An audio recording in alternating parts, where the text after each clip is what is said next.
Hello, everyone, and welcome to Connecticut at your service. My name is Carmen Nieves, and I'm your host right here on Soundview TV every Tuesday. Make sure that you're logging in with us. The show is called Connecticut at your service because we feature the people, the work, the businesses, and the nonprofits that serve our community.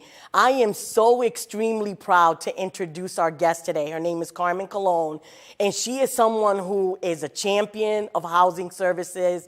She's a friend to many, a resource countless, and I am so proud to have her here, have her be as a friend, and be able to introduce her.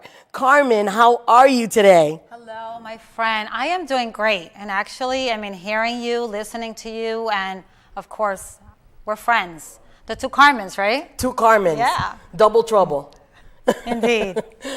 So Carmen, I want to start a little bit. So this show features people that make a difference in our community and our champions, not only for just anybody that asks you for help. I've known you for over 20 years. I've known you.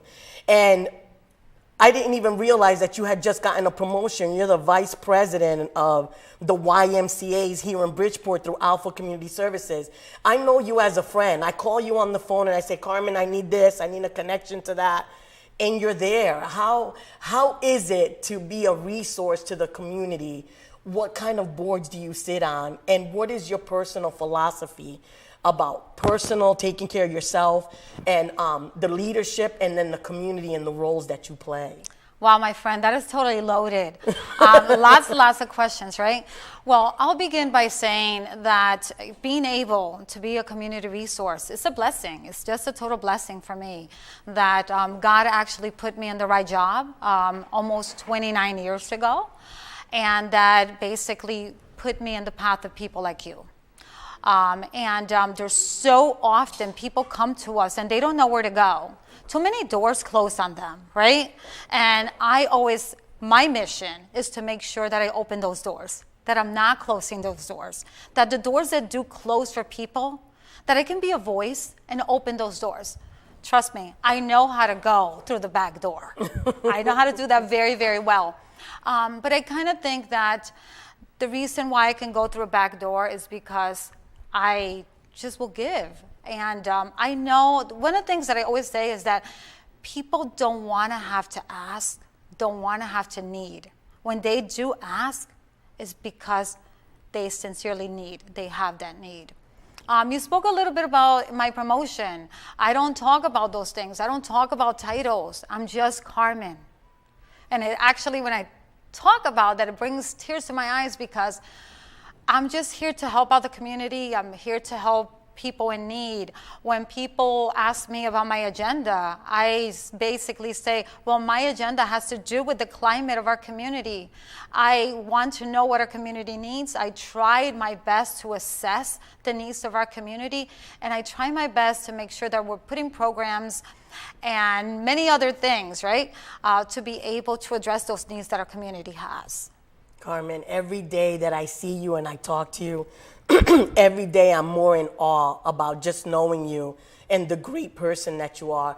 One of the things that you talked about was programming. Could you share with us what, the hierarchy of Alpha, the YMCAs, and the work that the agency does? Sure. So I am a social worker by trade, and I started my career in the emergency shelter at Alpha Community Services YMCA.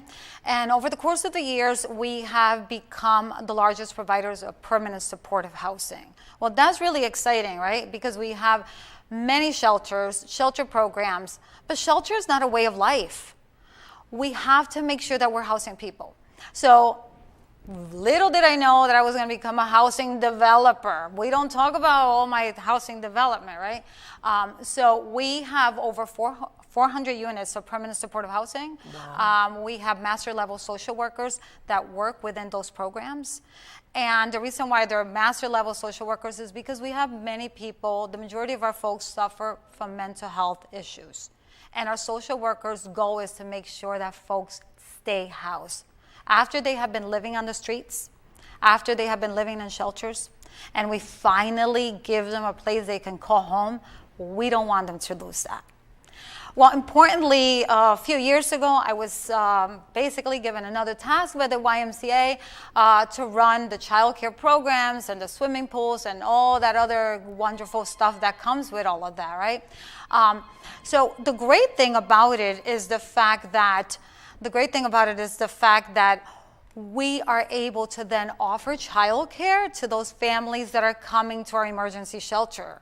We know that a lot of families, they cannot go to work if they don't have adequate childcare. So yet they become homeless because they don't have childcare. Well, at our YMCA, we can offer all those services. So when it comes to that hierarchy with all of that, myself as a vice president, well, I do have a boss. He's our president CEO, but I also have a board. Actually, I have two boards. I have a Alpha Community Services board, and I have a Bridgeport YMCA board. And I answer to all of them, and they're all wonderful people. And they have given me the opportunity to help this wonderful city of Bridgeport, but also our surrounding towns. You see what I'm saying? I'm always in awe. I know that we've been putting on the teleprompter for the show, just if people need housing supportive services to start at 211. We've also put the information on there about how people can access information through Alpha and all the great things that you're doing. I want you to tell me a little bit about, just in general, some of the ways that you raise money for Alpha and the exciting walk that you tend to do year over year. And people can find information about the walk on Alpha. But Carmen, tell us a little bit about that. Actually, before I talk to you about the walk, which is wonderful, and the reason why we raise money is, let me tell you a little bit about Alpha. During the pandemic, when everything shut down, I basically looked at all my properties and said, we need to open up. We need to open up for those individuals who are totally homeless. They're on the streets. They're afraid. We need to open up for Bridgeport Hospital and St. Vincent's Hospital, where they need a space to make sure that people who did not need hospitalization could come in and be housed. We did all that. Importantly, over the course of all these years, we have been opening warming centers for the homeless population when the weather is really, really cold, right? Mm-hmm. And all of this goes on November 15th through April 15th. And we would send people back outside every single day. And one of the things that I said, well, what I learned during the pandemic was that we got enough funding to be able to keep people here housed every single day during the cold months. Why can't I keep them here all day long and not send people outside? And sure. And when I spoke to the Commissioner of Housing, whom I love, Seila Mosquera Bruno, who's wonderful, she's like, Carmen, that sounds wonderful. When I spoke to our city of Bridgeport, our mayor and everyone, they're like, Carmen, that sounds wonderful. And absolutely, we were able to do that. But then I challenged my staff even a step further. I said, all right, well, April 15 comes. What are we going to do with all those individuals that are with us, right? And they just looked at me and said, no, we are housing people. We are going to permanently house all these individuals that are coming through our doors. And we have seen over 253 people, about 253 people coming through our doors. And what's today's date? The 17th of May. And do you actually think that on April 15th, I was going to say to the very few, about 22 people that were left in that facility that now they had to go and go on the streets? Absolutely not. Not Carmen Colon. No. So you find resources for that. Yes, so absolutely. We do have a portion of the show, Carmen, where people can call in and ask you questions. Yes. And you're such a great resource. We want to put up the phone number for individuals that want to call Carmen and ask her a question. But while we're waiting on the phone, on a call, really take a quick second to talk about the walk that you've done year over year. And then if people want to volunteer, if they want to sponsor, if they want to help, what are ways that they can get engaged? Sure, Carmen. And I know that you want to hear about that, and I'm going to tell you about that. But I thought it was important for people to hear that, right? So we have, and I thank you because you come to our walk every year. We have our 21st annual walk to end homelessness this coming Saturday on the 21st. And it's at Captain's Cove.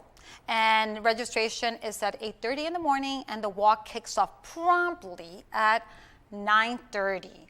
And folks can contact us and contact me directly at 203-260-0595. Call me directly, please. I want people to come in. Folks can volunteer, help us out. We have lots of raffles. We have an auction, an amazing auction. We have trips and all of that on the auction. Is just totally amazing. And I couldn't say enough about the folks at Captain's Cove. They open up their doors to us. They have been doing that, like I said, for 21 years. And it is our largest fundraiser. This year, we're basically trying to raise $65,000. We kept it low because we have another fundraiser during the holiday season that's called the Homes for the Holidays, and you'll hear later on some stuff about that. But right now, everything is about our walk this coming Saturday at Captain's Cove. Again, that is May 21st, and 9:30 we kick off the walk. We'll have our dignitaries there. You know, they always support us. They have been great. You too, Carmen. You have just been great over the course of the years. You just have been amazing. Our photographer, you have done everything. So I really would like for everyone to come and join us. We get 250, 300 walkers, and we walk down St. Mary's by the Sea. Why do we walk down St. Mary's by the Sea? I don't know, Carmen. Tell me why you walk by St. Mary's by the Sea. For those of you who know Black Rock, wow, what a beautiful, very, very wealthy community. Well, just a mile away, we have the poorest neighborhoods. We have P.T. Barnum Apartments, right? Really poor neighborhoods. So we basically try to raise awareness to all the folks here in our communities, our surrounding towns, that we don't have to look towards a third world country to assist. Mm-hmm. We have lots of folks here that need assistance, that need help. And we want to make sure that folks know that and really help us.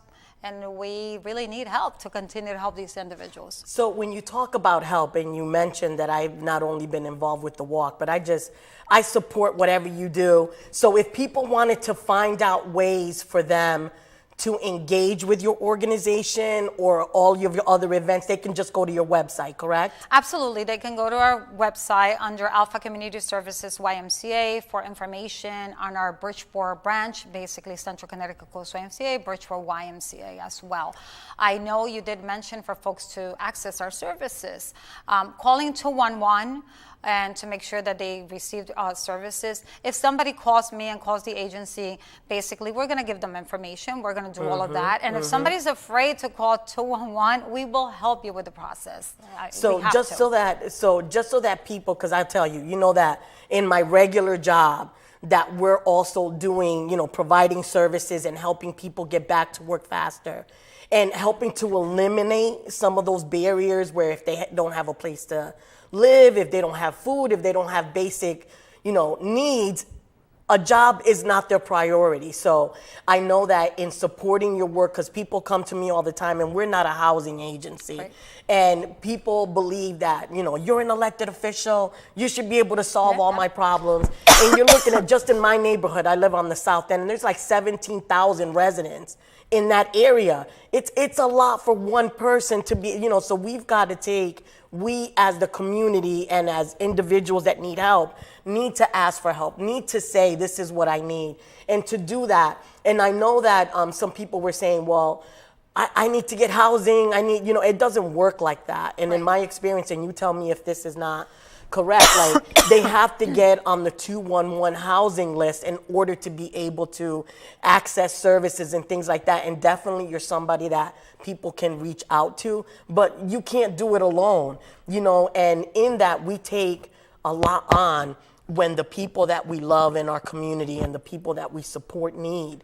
So how do you take care of yourself and your staff who are like, you know, housing is a big thing because you run the only family shelter in Bridgeport, correct? The only one that has families. That's correct. And when individuals, you definitely have some compassion and you try to help, but when it's children, I have to tell you, I am just, it's in me deep when children don't have. I have 5 grandchildren. I know you got grandchildren too. Absolutely. You know, and my kids are always like, why are you always about the grandchildren? You know, I said, I love them more because they came from you. And we do whatever we can. How do you take care of yourself and your staff when so many people need you? Well, I have to tell you, I'm totally blessed. I have an amazing staff. When other people are talking about that they can't recruit people, they can't, other organizations, well, I'm blessed.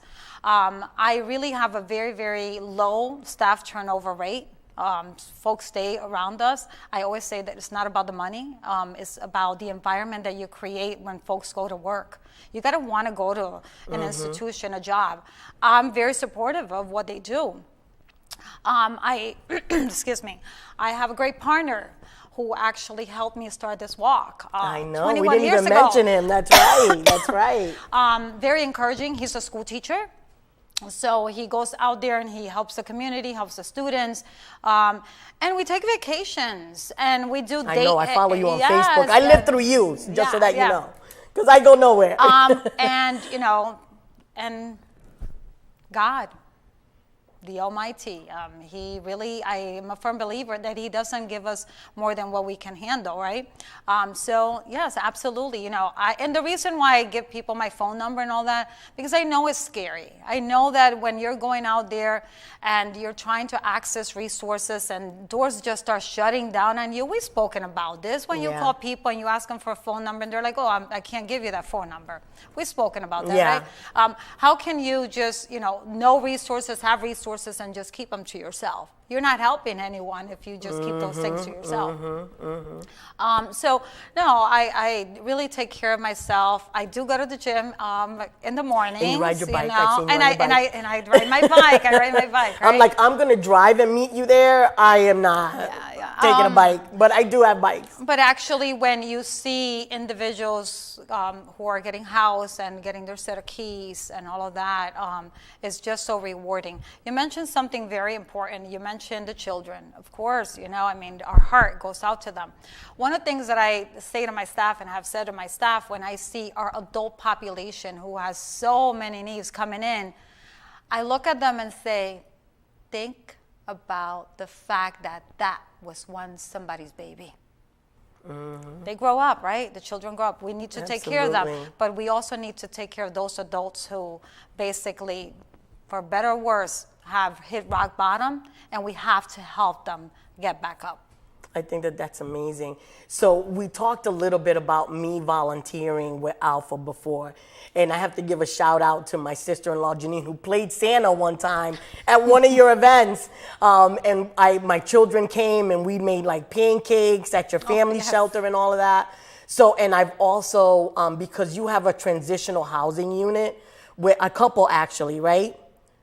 Where people, once they come out of a shelter, they can stay in there a little bit longer. So we changed that. You changed that model, because I remember we went in with a bunch of volunteers and flipped that whole apartment, like cleaned it, painted it, and got it ready for another family. And that was just so awesome to do something like that. So actually, you're talking about our site on Clinton Avenue, correct? Yes. That was an emergency shelter. Okay. But you see how it did not look like an emergency shelter, a typical emergency shelter? Yes. It was somebody's apartment, because we pride ourselves. And they got dishes and everything. They got dishes and everything. I thought that was awesome. Everything. We make sure that when people are coming into an emergency shelter, that stigma is erased.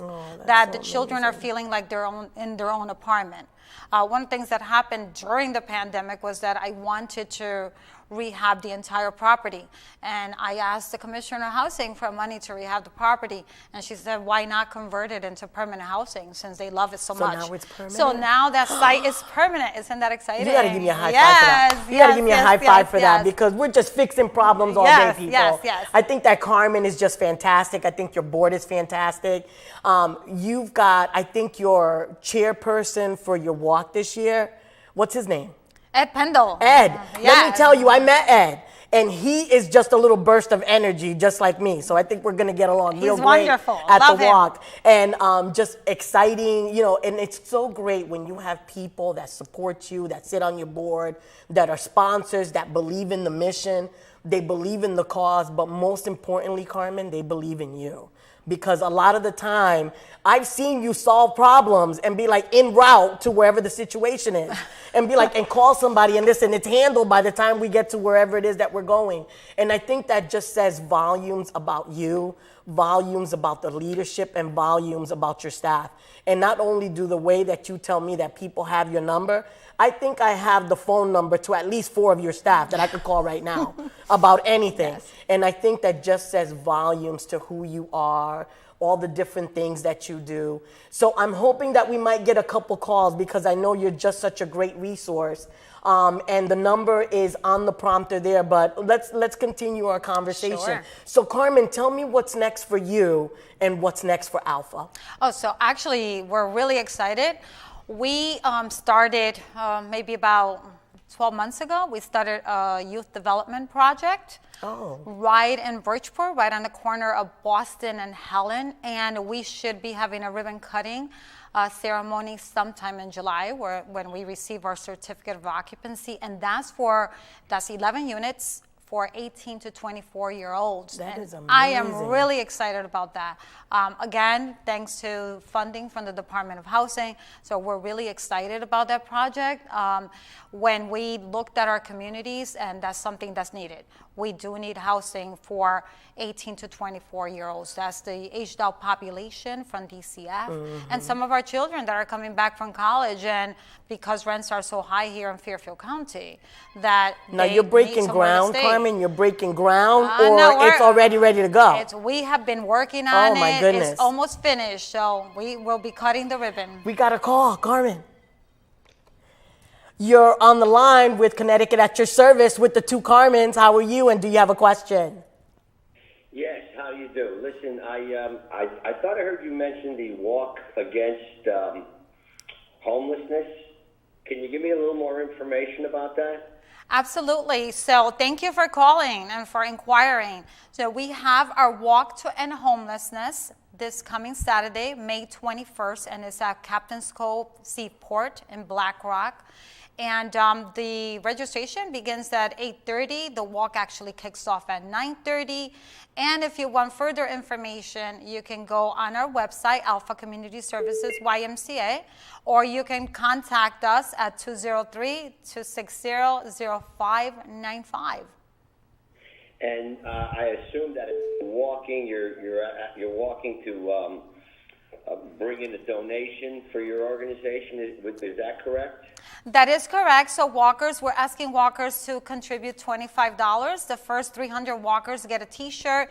We have a raffle going on. We have an auction. We have music. We have face painting.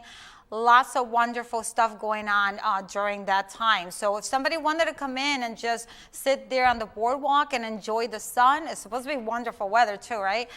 Folks can do that as well, but we're walking through beautiful St. Mary's by the Sea.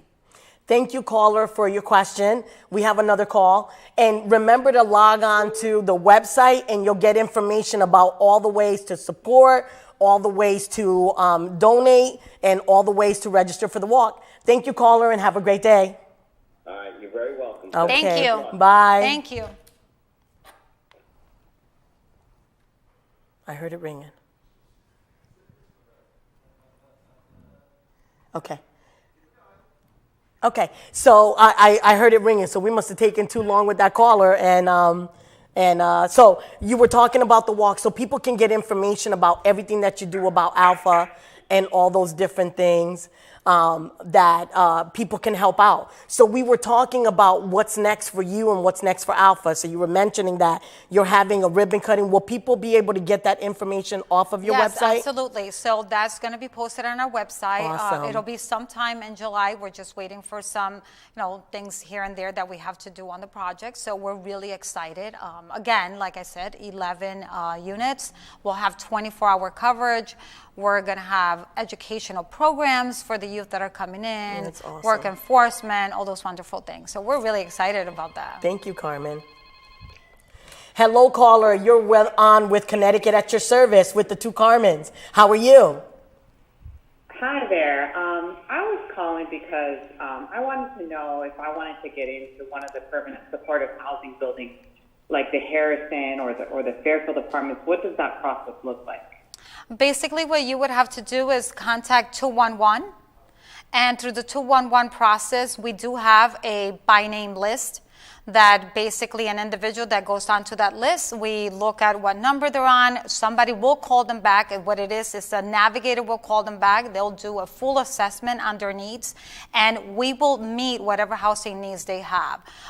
If it's the Crescent or Fairfield or Harrison apartments, that process will do through that intake. We will know which apartment to get them into. And again, the caseworker will help them determine that. The beauty about it is that we'll have the individual candidates look at the properties, look at the apartments that we might have available for them so they can choose. So there is also a choice. Obviously, if somebody's out on the street and we give them up to 3 choices and they say no to everything, then we're going to say, well, we're sorry, you're going to have to pick something. But they're all wonderful apartments. And again, our case management team at all those apartments is just wonderful. So again, 211, through that process, they will be able to get an appointment with a navigator who will assist them with the entire housing process. Thank you, caller. Thank you. Have a great day, and thank you again for calling. Thank you. So, Carmen, that's actually like a really good question. So if they were getting into that youth housing that you have, so they would need to start through 211 as well? They also start through 211 as well. There are a lot of individuals, youth, that are actually in need of housing right now. We do have a lot of individuals on the by name list. Which is like the wait list, right? That is the wait list for the state of Connecticut. Okay. Look at the phones are on fire for you today, Carm. That's for you. Hello, caller. You reached Connecticut at your service with the 2 Carmens. How are you? Muted. Hello? Hi, how are you? You have a question? Yes, I have a question. Okay, yes, how what's the can we question? help you? I wanted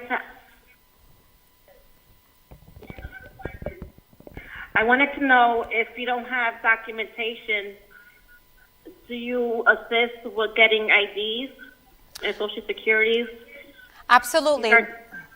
Absolutely. One of the things that we do is that our case workers as well make sure that they're helping obtain that documentation. We do know that there's so many homeless individuals that lose all their paperwork, and we do help them with that. The lack of documentation should not keep you from having a roof over your head. We will make sure that we help you with all of that. And that's part of the intake process, right, Carmen? Absolutely. And there are many places throughout the state of Connecticut that if an individual doesn't have such documentation, they have to wait to obtain that to come in. But we don't. We will make exceptions and we'll help you obtain the documentation and make sure that you have a roof over your head, whether it's in a shelter on a temporary basis until we get your documentation. And we help you pay for that as well. We help you pay for a birth certificate, an ID, and all of that to make sure that you have everything in place.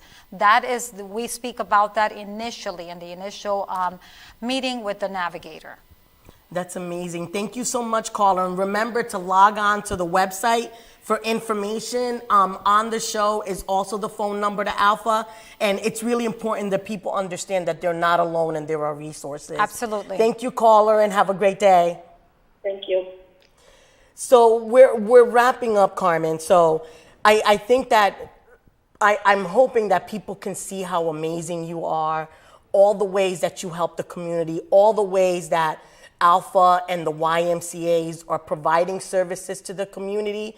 And I just want to take a moment and just tell you how much I appreciate you, that I love you to pieces. I'm so grateful that you are a resource in our community, that you're somebody that we can call on. Not only that, but you help other emerging leaders in our community. So, Carmen, any last words that you want to say as we wrap up for the day? Well, I want to say that I love you. And thank you. You're that passionate individual in our community. We call on you and you're always there. I want to thank my entire staff team and my board members for everything that they do. And when we talk about emerging leaders, I say, hey, you know what? Come to work for Alpha Community Services of the Bridgeport Y. We really we create leaders and we try to promote everyone. So thank you. Thank you. Okay, everyone. Thank you for joining us at Connecticut at your service. Okay, perfect. Thank you.